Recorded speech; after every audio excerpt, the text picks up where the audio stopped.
লেবাননের বিভিন্ন অঞ্চলে ইসরায়েলি হামলায় প্রাণহানি বেড়ে দাঁড়িয়েছে 569 জনে।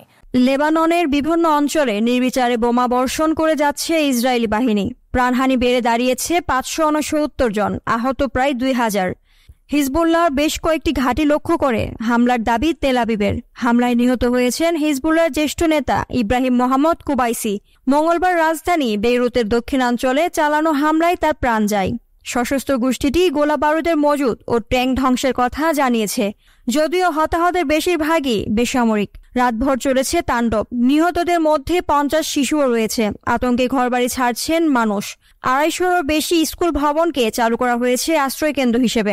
সেসব স্থানে এখন পর্যন্ত ঠাঁই হয়েছে 27,000 মানুষের।